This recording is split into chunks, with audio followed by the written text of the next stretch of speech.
I want to just say that the Asian development model that we've had for the last 50 years has been one that has been rooted in a sort of post-industrial economic model that I believe has reached its ceiling.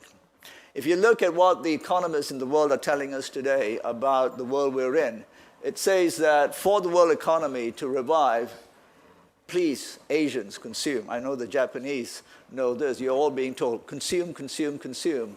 China is being told, consume, consume, consume. The Indians are being told, please consume.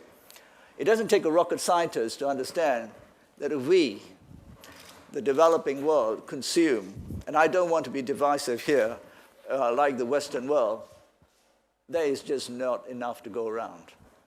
There is simply not enough to go around. There are those who will tell us that technology and finance will solve all of these problems. It simply won't. So let me get into some of the hard questions. If 500 million Chinese today who live on $2, $3, and the Chinese government's aspiration is to lift them out of poverty, started to get wealthy, what do Chinese people do when they get a bit wealthier? They go and eat outside. Sorry? Eat fish. Okay, first. So if 500 million Chinese started to eat fish, like you and me, the privileged lot, the oceans will be empty. I know a fisheries expert here who will say, vouch for that too. The oceans will be empty. No technology, no finance will solve that problem. But who is to say to the Chinese, they can't have their fish? And I'm sorry, but my dear Japanese friends, you should have kept sashimi a secret in this country.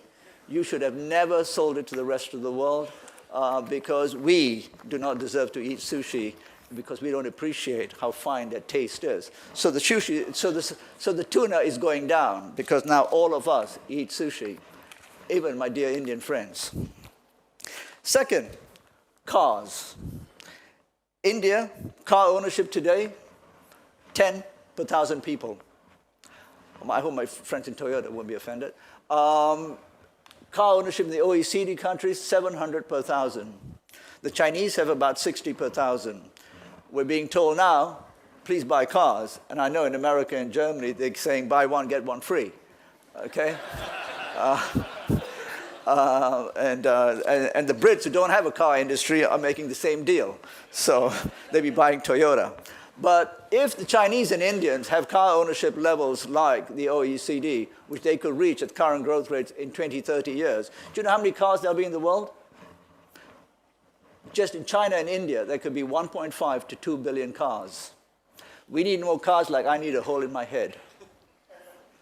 1.5 to 2 billion cars in China and India, according to estimates, will require the entire OPEC crude oil output to be shipped to China and India just to drive the cars.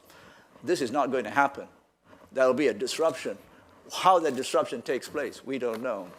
So third question, carbon dioxide. Today, we all demonize China as being the world's largest emitter of CO2. It's a misrepresentation of the facts. Chinese per capita emissions of CO2 are about a quarter of OECD countries.